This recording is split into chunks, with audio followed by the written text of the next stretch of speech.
So here we are, back in action, a panel discussion on events opening around the world. There are different states of events going on all over the place, as we know, but it's hard to know because there's differences between cities, differences between provinces and states. And while we know what's happening in our local areas, we know this can change drastically around the world. So some people are some people are taking steps forward and some people are now taking steps backward just based on numbers. What's everybody doing and what kinds of questions do our clients have for us as we navigate the new challenges with them as the experts? So to get a broad scope for all of you on the subject, we've got an amazing panel today of speakers from Canada, the US, the UK, and Abu Dhabi. And you might be surprised to hear the vastly different state of events in each part of the world. So again, be sure to pop your questions into the Q&A. We'll be addressing those throughout.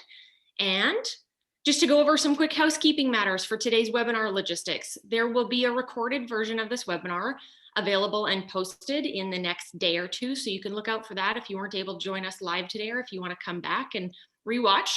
Q&As, put those in the panelists section for the Q&A and we'll get to those. Chat box, just kind of put your thoughts and comments. We definitely want to know what you're seeing and how things are going. And for social media, if you want to share, hashtag ILEA Webinar Wednesday and hashtag ILEA Welcomes All. So the deadline has been extended for the ILEA Esprit Awards. So they're open to the entire events community. You don't have to be a member of ILEA to get those. Mine are right here from last year. It is so much fun. It is such a great way to showcase your work over the last year. And the late submissions are going to be accepted through Friday, April 30th. Right now, you can submit an entry on ileahub.com/Esprit Awards. So feel free to check that out and get your work in. Without further ado, I would like to introduce you to our incredible panel today. From Canada, we have Tara Sweeney, who's based in Calgary, Alberta, and started working for the Calgary Stampede in 2011. She's now the manager of guest experience at the Calgary Stampede and the current chair of the ILEA Canadian board. Tara has led her team to win a Canadian Special Event Award, an ILEA Esprit Award, see, better get on those, and an Event Solutions Event Spotlight Award, as well as having been awarded a Spirit of the Industry Award herself. Tara's been the project manager of a number of large events at the Stampede, as well as being an instructor at Mount Royal University's Continuing Education Event Management Program. So welcome, Tara. Next, we've got Carlo Zoccali, who is based in the UK and is the venue director for the Farnborough International Exhibition and Conference Centre. He oversees the commercial and operational aspects of the venue, from major exhibitions to experiential events and even feature film productions. Carlo served 2 years as the ILEA president, where he made great progress in aligning the UK branch with the US and EMEA. So welcome, Carlo. Joining us from Abu Dhabi is Luis Suarez, head of sales for corporate and special events at the Abu Dhabi National Exhibition Center, ADNEC. His focus is working on with international corporate clients and event agencies to secure corporate events and conferences, as well as live events at ADNEC of all sizes. He's over 12 years of experience in senior roles, and we're really excited to hear from him and hear about how things are going over there today. And from the United States, we have Sarah Graf, Senior Vice President of Event Strategy and Services for the Giants organization. Many of you know Sarah as a past president of ILEA. Sarah's been with the Giants organization for 21 years and oversees event strategy and services for the organization. She was instrumental in the production of the organization's 3 World Series celebrations and managed the first ever commercial spectator program for the America's Cup, led the organization's effort to secure and produce the 2018 Rugby Sevens World Cup.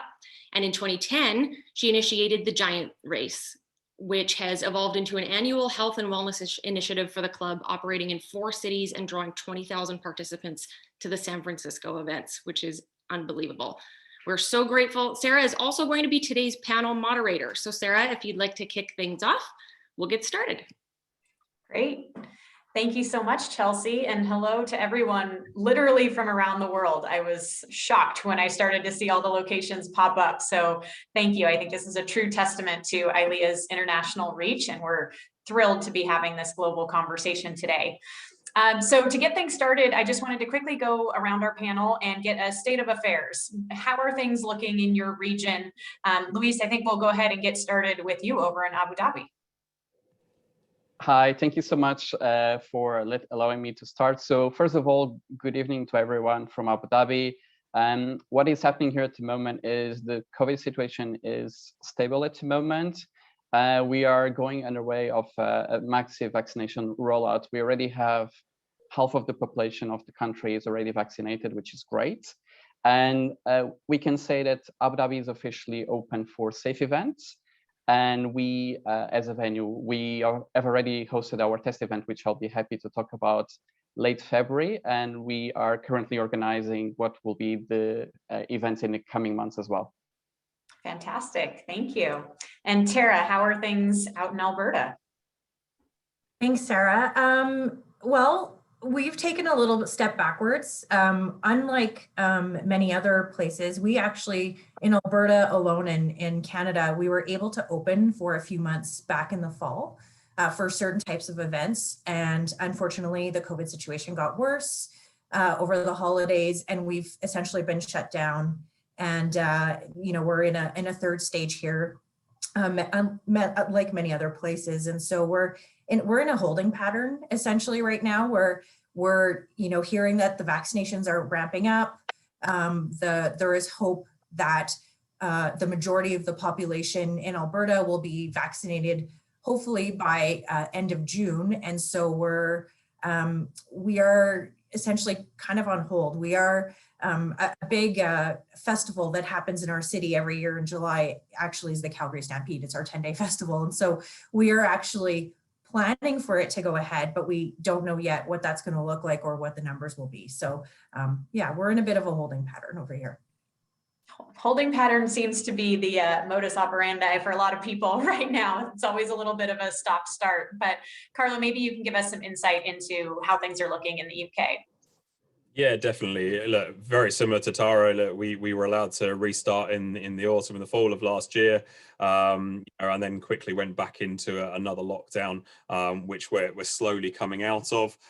From us, we don't actually get to start any events until the 17th of May, when we can start doing some indoor and outdoor events, up to 1,000 indoor and 4,000 outdoor. And then our next stage point, if all is well from a vaccination perspective, at that stage is then the 21st of June, when we're told that we can recommence events with no restrictions. What that actually means, we don't know yet. We're doing a series of test events across the UK in the month of April and into the start of May to actually ascertain what restrictions may be in place for those. So it's still a little bit wait and see for us in the UK. Great, thank you. And then just speaking from the US perspective, it's varied across the map. So there are some markets that are open for business and welcoming people with open arms. And there are others that are still pretty restrictive. In the Bay Area specifically, we are slowly and responsibly starting to open events, mainly starting with outdoors of limited capacity. But hopefully there's a light at the end of the tunnel, assuming that, knock on wood, vaccinations and testing and scaling of all of the precautions that we need to put in place move forward. So I think maybe what we want to do is start talking about this opening dynamic. There's certainly an operational dynamic that we all hear and talk about a lot, which is, what is our responsibility? What are we going to be thinking about in terms of testing and vaccinations and kind of our duty of care as both producers and venues? And then there's also this conversation about, how do we talk to our clients about this? How do we start the conversation about what our expectations are from them as a client, what maybe we require as venues or as producers?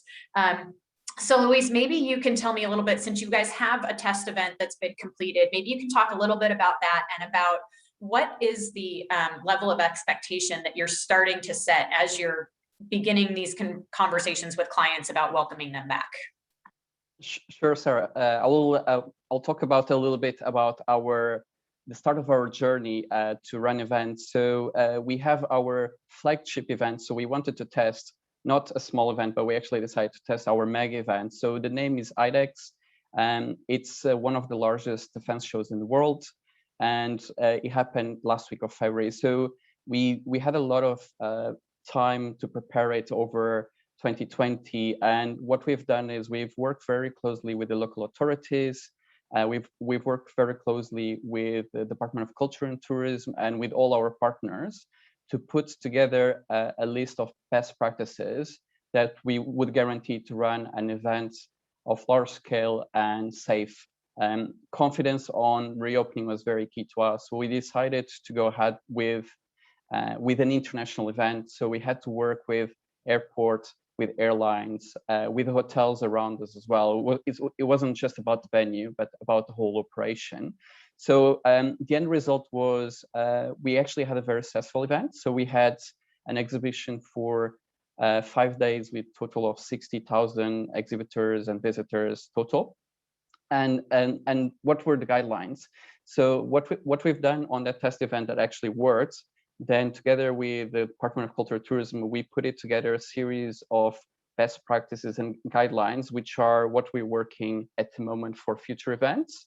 We hope the situation will get better with time, and with that will ease the restrictions and the guidelines as well. So I'll not go through all the guidelines. I'll talk about the 3 guidelines that I think they're quite important for the iLeague community to know about. So the first one is, yes, we're open for events, but we're working on a 50% capacity restriction versus pre-COVID times. Why are we doing it? Because it's very important to ensure social distancing, as it's known through World Health Organization, and also after talking with the different international associations, it's very key to keep the social distancing. So that being on arrival into the venue, on the seating pattern, on the catering areas, etc. So what we're doing is we're working closely with event organizers on the floor plans, and we're putting together, rather than being a one-person responsibility, we are working together on risk assessments for each event as well. So that's already underway, and we're already finalizing some events for the rest of 21. Also, something that is important, and I know we might diverge into different parts of the world. So at the moment, as we are still in the middle of a pandemic, we have required PCR testing for anyone to enter the venue. This hopefully will ease as the time goes by. But also it's important to say that it's very easy and fast and actually very easy and affordable to do a PCR test here in Abu Dhabi. A lot of the offices, you can do a PCR test in the office. You can do it in the malls as well, or you can even do it, the kids have to do it to go back to school, etc. So that's something that it's very important for us in terms of confidence, because it allows us to understand whoever is in the venue has been tested and is negative, so will not help to spread the virus. The third one, which was, it was our own initiative, and I think is a brilliant idea. Event organizers are saying, oh, that's fantastic, which is any event that happens in the venue, we're sanitizing it 3 times per day, being before the event starts, in the middle of the day, let's say during lunch break, and in the end of the afternoon sessions. Obviously, we're sanitizing in between events as well. And the most important part of it is we're covering that cost. That cost is on us. We want to make sure that by doing the sanitization, we'll minimize any risks of a spread of a virus during an event. So these are more or less the 3 key guidelines that we have in place at the moment. Great, thank you. It was interesting that you mentioned PCR testing. I know in San Francisco, we recently opened our baseball venue back to fans, and we are in a similar situation where we're requiring PCR testing or a vaccination at this point for fans to be able to attend the game. That's a local guideline that was put in place, which we were happy to comply with. But there's this conversation about, you know, how much can you put that burden on the attendees, and how much do you as the venue or producer need to create the environment that allows them to access our events? So Tara, you being obviously a large scaled event, have you started to have conversations about whether or not vaccines or negative test results will be required? And what do you do if somebody shows up that doesn't meet those parameters? Yeah, we haven't had those conversations yet. Certainly, I can chat a little bit about what we did in the fall when we did open up for a few months. So we did create a safe event operating manual for our clients based on, at that time, the current restrictions given by local authorities, and we worked very closely with our local authorities on making sure that we were following all of the rules that they set out, but we also enhanced some of the stuff that they have asked. Obviously, as a venue, we got our GBAC certification to ensure that we're being really strict with our cleaning protocols, because that is a really big selling feature to a lot of our clients. You know, we like a lot of other venues, we've done the physical distancing stickers, ensure that folks wear masks. Because in the fall, most of the events that we were hosting were trading consumer shows. We offered at no cost to our clients to do temperature checks on all of the exhibitors when they came in on a daily basis. A lot of our clients took it upon themselves to do that for their guests as well. So, right now, I think because we're in a holding pattern, I think we're waiting to see what's going to roll out from our local health authorities. Obviously, we want to ensure the safety of our guests, and that is first and foremost of importance to us. But it's really hard to know because we're not sure what they're going to require. So we're really taking the direction from them. And I suspect, again, we will work very closely with them on making sure that we're, following all of that. And probably we will go above and beyond as well to do some extras for our guests. But we have not talked in particular about vaccinations or anything like that yet. Great. There was just a question in the chat about, how are people responding to the PCR testing, and are you receiving a lot of feedback? Luis, maybe you can speak to it from your experience. And I know in California, at least, we are not facing a lot of pushback from that. People seem to be willing. They want to create a safe environment for everyone that they're attending with. But can you chat a little bit about your experience? Sure. So for the international event that we hosted, so whoever was flying into Abu Dhabi, so Abu Dhabi airport, the moment that you land, you'll be doing a complimentary test from covered by the government, and then you will direct to your hotel room where you'll wait for the receiving of the negative PCR testing. So whoever is coming internationally will be covered by the airport and by the government. And then we haven't had really pushback because it's kind of a norm at the moment here in UAE, where if you work in an office, you need to take it, and it's quite understandable and easy to do it. So I have to say, so far we haven't received any pushback. There is an overall general understanding that it's part of it. A lot of the events that we have planned for the future, and the organizers together with us, we're putting together on-site PCR testing, which could be done during the test on a free of charge basis. And even something interesting, we had a speedy PCR testing, which was ready in half an hour. So imagine you forgot to do a test. That was at additional cost, obviously, but you could get a fully accurate PCR testing within 30 minutes. So you go there, do the PCR testing, wait a little bit, have a coffee, and then go into the event. Great. So it sounds like you're providing the solution for people as well, which is certainly a great approach. Carlo, with your venue, can you speak a little bit about maybe some of the preparations that you're making for opening? Have you done anything to your, air conditioning systems? What is your opening plan as you start to welcome people back to your facility? Yeah, sure. We're quite lucky that our venue only opened in 2018. So we have quite a lot of, all the HVAC system and the air conditioning system is all very up to date and new. And we can look at all the, the HEPA filters and all of those things that you'd normally have in. And I think that's probably proving the biggest challenge in the UK market is because, our venues range from, 16th century churches and, all the different sort of museums and they're not fit for purpose in that type of environment because, and you're talking hundreds of thousands of pounds that you might have to put in investment to meet some of those requirements. We're very much basing, our rules at the moment, and we're kind of looking at worst case scenario as part of our reopen plan. Based on the set of restrictions that were put on us at the end of last year, if you like. So, social distancing measures, maximizing our numbers in the venue to maximum of 50%, in line with the reopening guidelines from that as well. The social distancing, the hand sanitizers, the markers on the floor, looking at our catering. I think catering is a big thing that we're looking at quite heavily. We can't do buffets. So how can we, reinvent bento boxes again and look at different ways of boxed food options for clients, more takeaway options. So, we're very much looking at that. And we're quite lucky in the UK that we've got a lot of different associations. There's 32 associations in the UK that support events. So we get a lot of information, a lot of lobbying into government. So we do get a lot of information. but unfortunately it does come quite last minute in terms of when they actually say, yeah, you can go ahead and do all of that.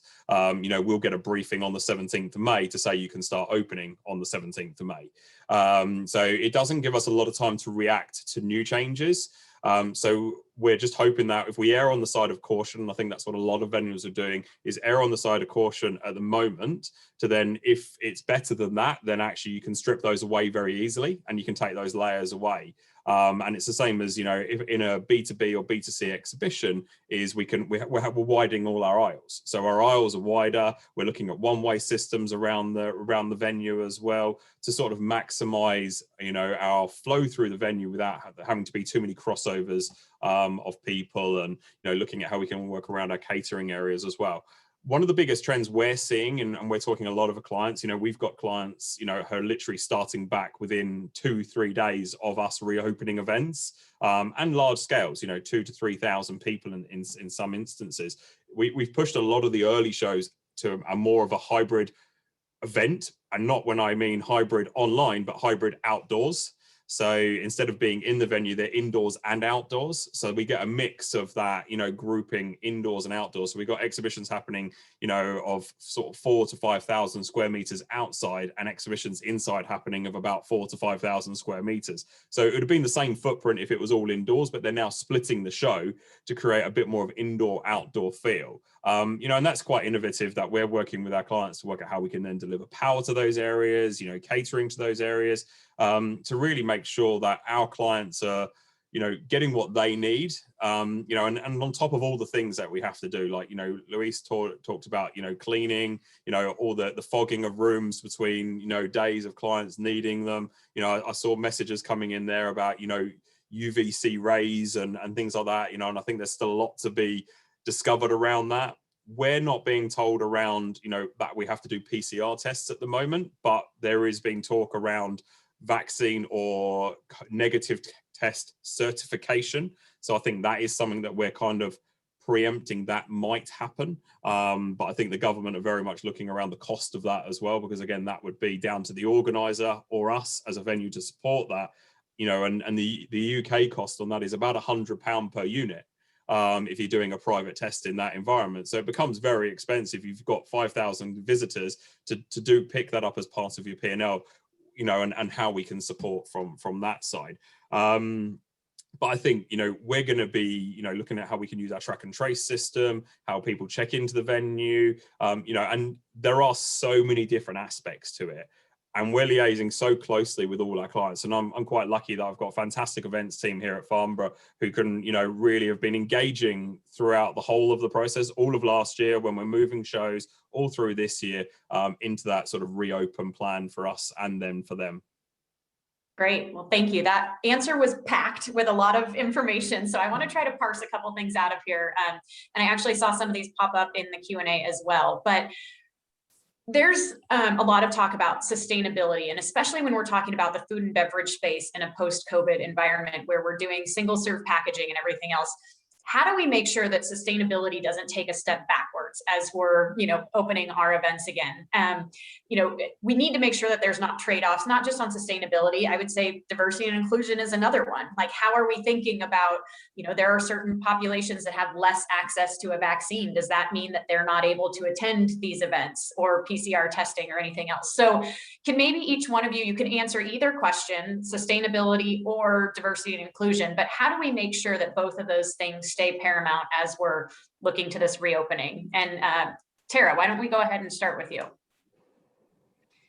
Sure. I can chat a little bit about sustainability. So again, because we, you know, did have the opportunity to host a few events in the fall.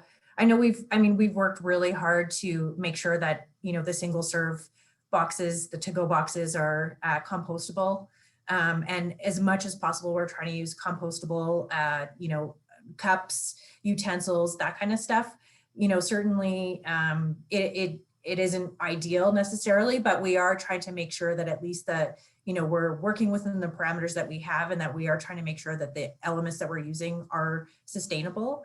And so that's something that we did in the fall, is really making sure that, you know, we're looking at our compost and and using compostable stuff for the to-go stuff. Great, thank you. What about you, Luis? Just on sustainability as well, something that I think we'll witness and will be good for the environment is, I think we are going almost paperless in events in the future. So I do remember going to exhibitions. You always had exhibition booklets in the entrance of the hall. In the conferences, you always had the printed agenda. You had the printed booklet so you could take your notes. And this is all going to disappear because it can help to spread the virus, obviously. So I think that's one of the trends that is happening. So there'll be less printed paper in events, but also what will happen, for example, from a catering perspective, in the venue, we don't have printed menus anymore. You just have you have a barcode, and then you just check with your phone, and you're going to look into the menu from your phone as well. So paperless will be definitely one of the positive outlooks of events in the future. Also, in order to help with the clear guidelines, etc., what we've done is we put a lot of signage throughout the venue in terms of toilets, queuing, etc. So yes, we did that, but it doesn't mean that for each event, each organizer will have to do it. So they're sort of permanent in the building, around the building. So again, we're also saving on footprint and paperless as well. Great. And Carlo? Yeah, look, I can't, I think what Tara and Luis have said, look, we're going to be doing exactly the same on all of those methods. And, the things like, you go to a trade show and you get a giveaway, that's going to be something that has to be really thought about in a different way now, from a sustainability perspective, but also, from a COVID perspective. From a diversity and inclusion perspective within the UK, I think our UK government is doing, amazing work on that in terms of the messaging, the media, the comms that is going out around the vaccine, and getting that into those communities. I think so. We're doing a lot from a country aspect to cover that. And we'll continue to support that from a diversity inclusion perspective as a venue as well. That's fantastic to hear. There's lots of questions around vaccines and PCR testing coming up in the Q&A. So I want to dig into that a little bit further. Just at least from our experience in California with PCR testing, it's going to range on your provider, but you can certainly be in situations, as Luis mentioned, where you can have your results back in 20 to 30 minutes. So there's questions about bottlenecks and how does that happen? I think this is where we as professional producers and really as experienced venues, this is where our professionalism shines, right? Because we don't just expect everybody to stand in line and take a test and wait 30 minutes in line and get to our venues. We have to come up with a backup plan and the delivery mechanism. So I think that's where we have to start talking to our clients early about how do we set up a whole separate area for PCR testing for those who don't come? How do we do proactive messaging to the people that are going to be coming to our venues to make sure that they know that either a vaccine or a negative test result is required? And if we get ahead of it, I think we can create a very safe and still efficient environment for people to access our venues. I would have a question about the return of staff, especially in large events and venues. There is this question about, is staff coming back? Are they willing to be vaccinated, or are you requiring vaccinations for your staff? So maybe Tara, will skip you for a little bit since you're not staffing your venue at this point. But Luis, why don't you talk a little bit about how maybe you're handling staff slightly differently than attendees? Sure, it's a pleasure. So I did mention it before, but during 2020, we actually worked very closely with the health authorities. So we had a field hostel between April and June, and then suddenly into the summertime up to end of the year, we were working together. We were the main venue that hosted vaccine trials. So what happened was, as we're having the trials, a lot of our employees voluntarily took the vaccine. So what I can say at the moment is, I don't have a precise number, but most of the ADNEC team members are already vaccinated. It hasn't been enforced. It's been voluntary, and it's been quite smooth so far. As we are into a phase where around 50% of the population also been vaccinated, so we haven't faced issues with that, and is a reassurance from our side. I must say that even if someone is vaccinated, we're still doing regular PCR tests from time to time, just to make sure that everything is in order. Regarding the past events that we've done and regarding the future events that we'll be doing, something that probably would be interesting to mention to the venues as well. Whenever we have a large scale event where we need everyone, so what we had to do to minimize risk, actually, we did rotors. So we didn't have everyone from the same team going to the venue.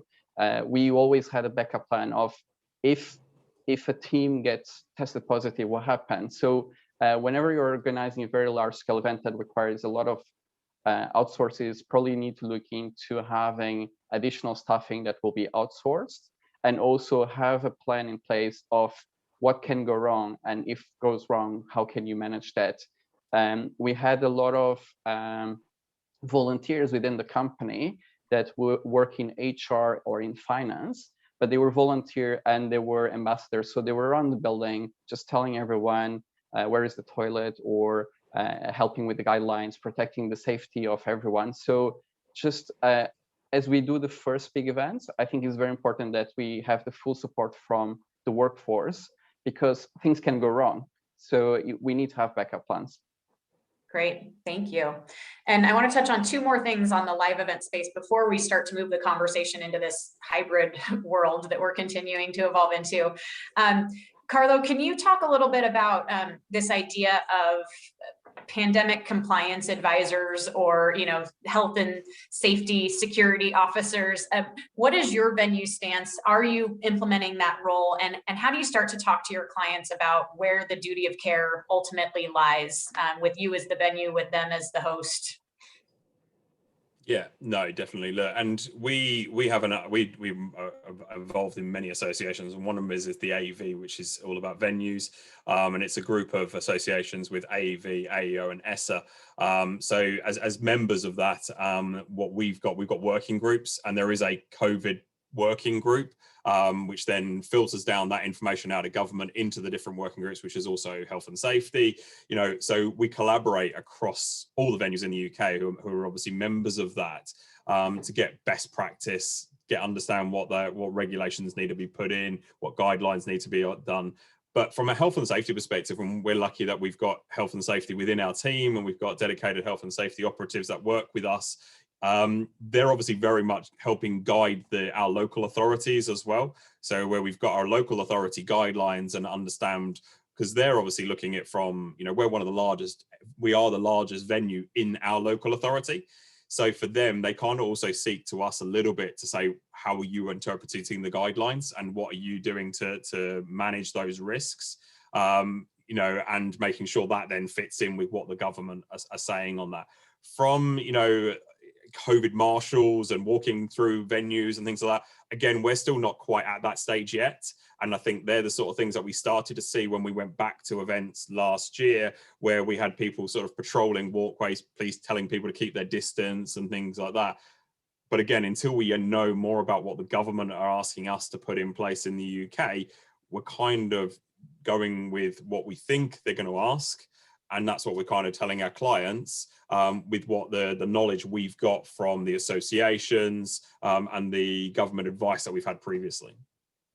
Great, thank you. So Tara, I want to talk a little bit about hybrid events, and you're certainly a large event that happens live, but is Calgary Stampede thinking about venturing into that digital engagement during Stampede as well, or are you strictly staying kind of true to the live event and putting all your eggs in that basket? It's a great question. I will tell you that I'm not privy to all of the information in terms of the planning of the 10-day festival. From my understanding, I think our hope is that it has always been a live event, and certainly our focus is on the live piece of it. Obviously, we do televise the rodeo and the chuck wagon races in the evenings, so obviously that would continue, but I think we're really focusing on the live. Again, unfortunately, we don't know with the restrictions what that will look like, but that is certainly our focus. For our year-round business in the venue, obviously we're having a lot of conversations about virtual and hybrid, and we've created we've turned one of our meeting rooms into a virtual studio that our clients can use and rent out. to make, obviously we recognize that there's a huge demand for it. And so, we're just obviously trying to work with clients that are concerned about cost as well. To, obviously if it's set up all the time and folks can use it, not have it set up, tear it down all the time. It's a little bit of cost savings for clients. So just working with them to understand what some of those costs are. But yeah, in terms of the festival, I mean, again, because we're waiting, potentially, I think we could look at doing some things a little bit virtually, but right now we're really hoping that guests can come down here on Park and enjoy the festival. Great. So you touched a little bit on economics, and I think this is a really important part of this opening process that we're going to go through. Certainly, if we have clients that are like, I want the live event, but I also need to engage people digitally, plus all the extra cleaning, plus if we're having to do testing, plus everything else, the dollar signs start to add up quickly. Maybe Louise, can you talk a little bit about what costs are you maybe absorbing a little bit as a venue, and what costs are you passing along to your clients, and how are they receiving that conversation? Sure, Sarah. So I think more than ever before, we need to work very closely with the clients, with the event organizers. So in terms of running the live event, so the cost absorption, it's mostly on the sanitization side, the signage side as well. It could be also on a case-to-case basis. I mentioned that we're working on a restricted capacity. So for some of the future events where they say to run the same event as 2019, we need extra space as well. So we are on a case-by-case basis, we are adding up some space that we're covering from our side, so we can still run the event safely. Because we know in the end of the day that we can only move forward and grow the events industry back if the event organizer can pull an event as well. So we're trying to minimize any additional costs compared to before 2020. So that's pretty much what we're working on at the moment. When it comes to the hybrid solution, I definitely agree that the hybrid solution will be here to stay.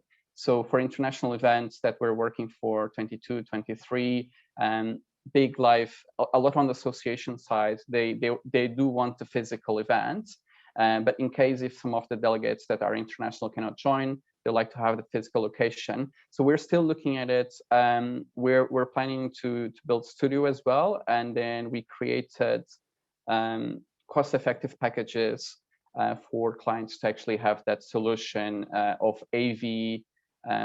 What happens as well, the demand for AV will be higher, so the cost will be lower for us as a venue, so we can offer more affordable pricing to the customer. Fantastic, thank you. And Carla, what about you on that same topic? Yeah, so for example, a client that would normally had a square meterage in our venue of say 6,000 square meters, but in a COVID world it needs 9,000 square meters. We're basically not charging them for that, so we're taking their floor plan as a non-COVID floor plan and not charging them for any additional square meters, because it kind of feels fair that that's a restriction that's being put on them, not on because of the growth of their event, for example. So we're trying to work with them as much as possible on that.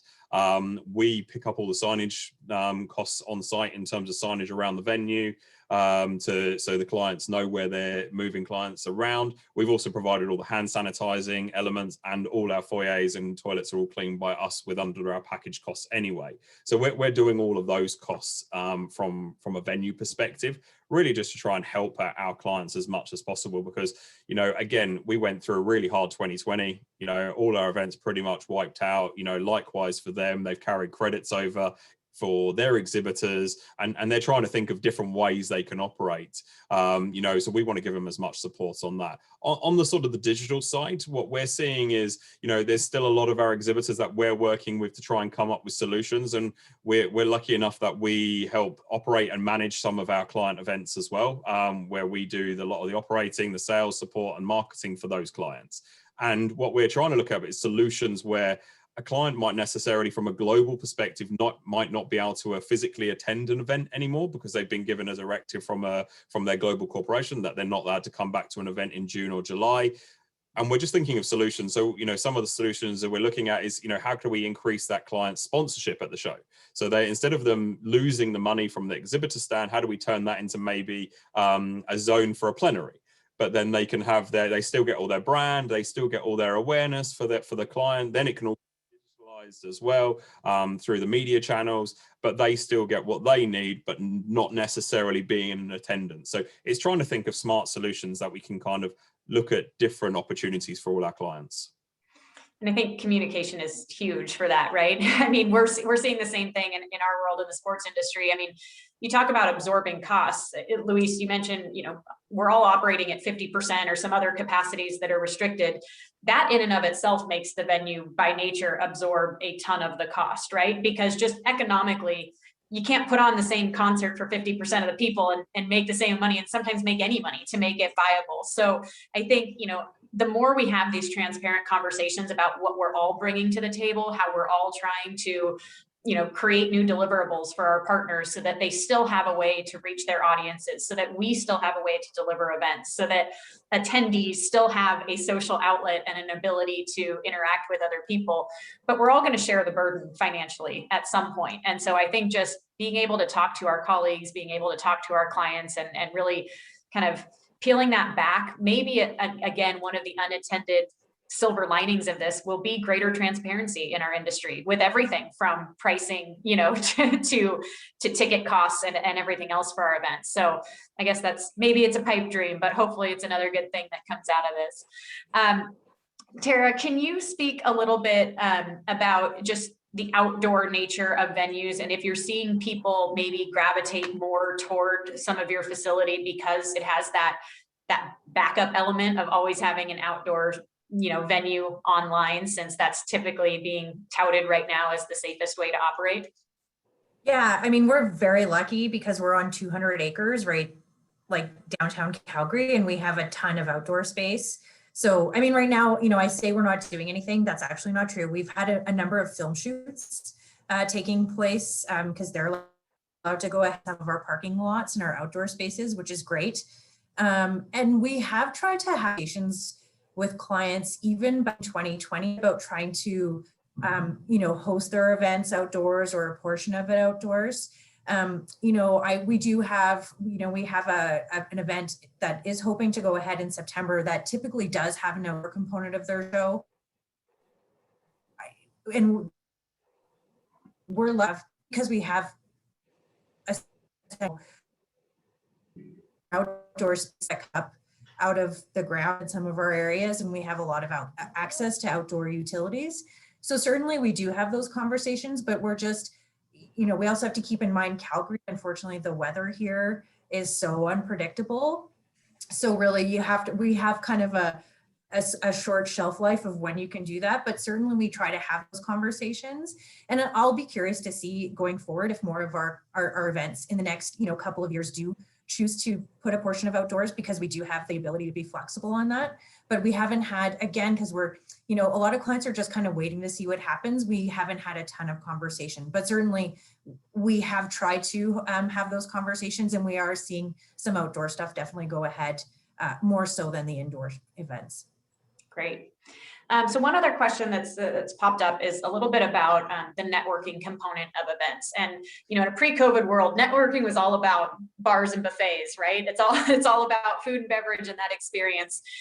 Maybe how are you rethinking that with your clients? Are clients starting to trend away from food and beverage provisions on site, or are you finding another way to maybe deliver that and create a safe environment? Because if people are removing masks to be eating and that sort of thing, are you doing all food and beverage outdoors? Can you talk a little bit about potential strategies for that? Luis, maybe we'll start with you. Sure. From a cultural perspective from Middle East, food is very important, and sharing conversations and networking over food is very important. So what we're doing at the moment is, for example, if we're doing a lunch, we would have a round table for 8 people. So we're reducing down to 3 people. So you'll have like a triangle, and you'll have 3 people on table. So each person will actually be socially distanced. It's very interesting. Here is, again, a culture of buffets. Here is a buffet culture versus a la carte culture. So what we're doing now with buffets, also in hotels as well in the venue, is we have the buffet stations. We have a vinyl so people can look and see what's the food there, and they actually cannot serve themselves. That we'll have waiters that will have the plate and will serve the food and give them the plate. So there's always creative ways of running it event safely without going against the culture that you're embodied in. So what we do is less people on the table, and also we don't do self-serving in buffets. This is just an example of what we're doing at the moment. In terms of networking, I think that will be still happening. It will just be more social distancing. That's why also it's very important, and we're very happy that we have the PCR testing, because if we have everyone in the venue from attendees to employees and event organizers, then there's a bit more confidence that whoever is on site it's obviously negative. So that's pretty much what we're doing in terms, but food will never go away for sure. Absolutely. I mean, and in America and where we're coming from, like sporting events, right? Food is a huge part of that experience as well. And I know, we've just got a couple games under our belt, but we're using technology to help in this process too. It used to be that you went up to a concession stand and ordered your food and beverage. Now you're doing mobile ordering from your phone. And, in some cases it's even delivered to your seat, but we can also heat map our venues now. So we can be able to send push notifications to people if certain restrooms are overcrowded, or we can shut down ordering in a concession stand if there's too many people there picking up their orders. So I think our ability as venues to influence just kind of the customer experience from start to finish, whether that's metered timing and entry on the way in so that you can make sure they have an efficient process to, again, kind of structuring your venue or moving their path throughout your venue so that they have a seamless experience that maintains as much social distancing as possible. These are all things that, while they may seem tedious right now because we're doing it in a little bit of a reactive stance, I think ultimately it's going to force us to think more proactively about controlling that opportunity from the beginning. So it's interesting to see how this is getting implemented across the board. I want to ask, we're getting close to the time here, so there's about 10 minutes left, but before we open it up for a final round of questions, I just wanted to go to each of our panelists and say, we're talking a lot about information sharing and how important it is in this time to share our best practices. I think, we've realized some things, like we all know that it is a best practice to have people wearing masks, but enforcing mask wearing can be a very difficult situation to put your staff in, right? And there are little tips and tricks you might be able to do, from the type of signage you have, to the words you use, to how you train your staff to remove themselves if that situation gets heated.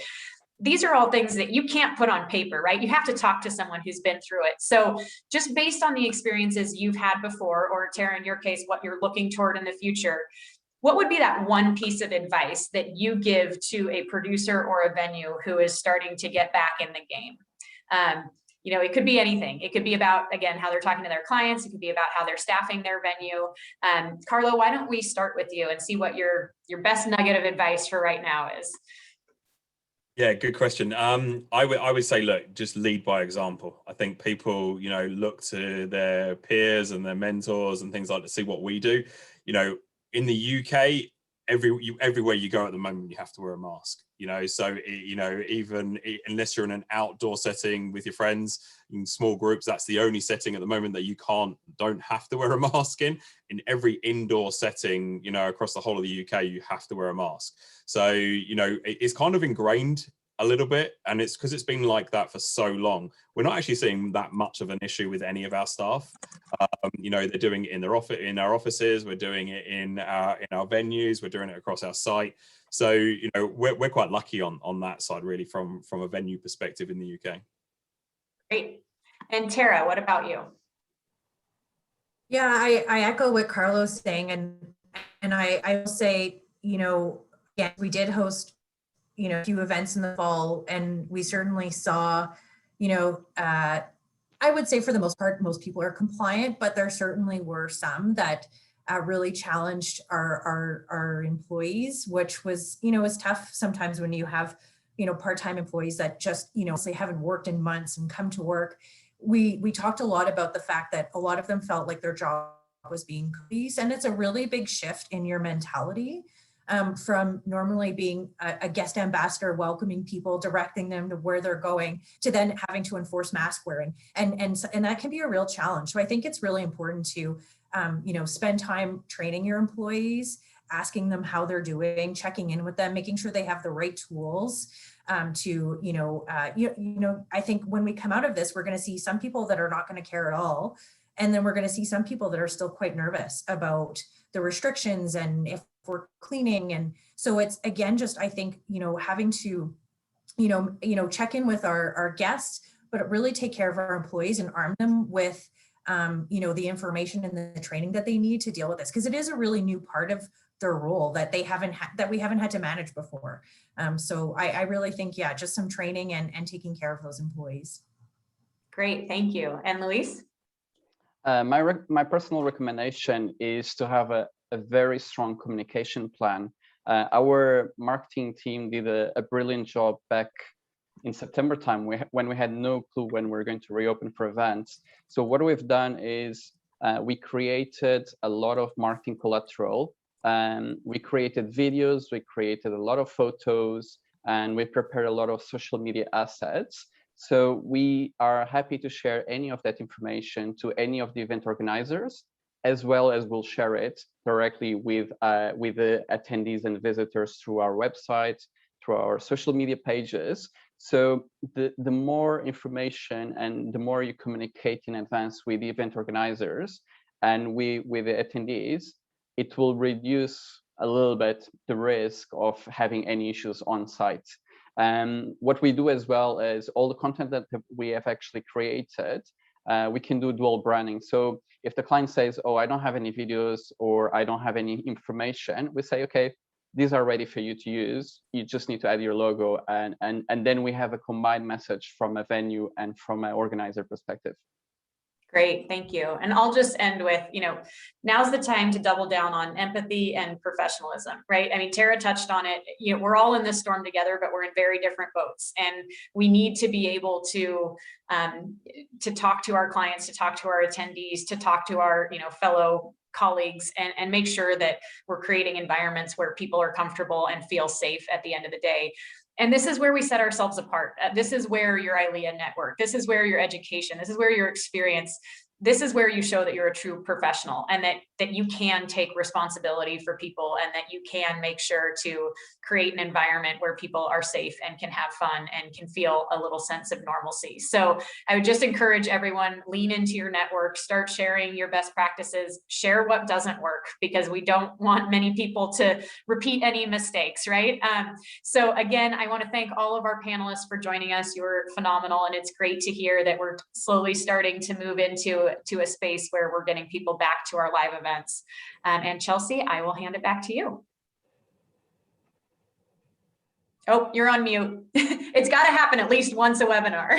Right, sorry. Thank you so much for all of that. And wow, I think that I speak for many of us when I say this has been an amazing discussion. I hope that everyone enjoyed hearing about the conversations that are being had as we move ahead. I'd like to thank all of our expert panelists again for your insight and taking the time to join us from time zones all around the world. So we really, really appreciate you and everything that you've shared. And thank you to all of you attendees who also joined in from all over the place. Again, thanks to Giants Enterprises for being a webinar sponsor. And we hope you'll join us in 2 weeks for our next webinar, which is on Wednesday, April 28th. And the subject is Ask an Expert, Contracts, Consent, and Liability. Oh my. With legal expert Quentin L. King, senior principal at Dillard & King. That'll be another great one. So more info to come on that. So keep your eyes on your inboxes. And thank you all so much. And have a great day and a great week, and stay safe. Thank you. Thank you. Thank you. Bye-bye.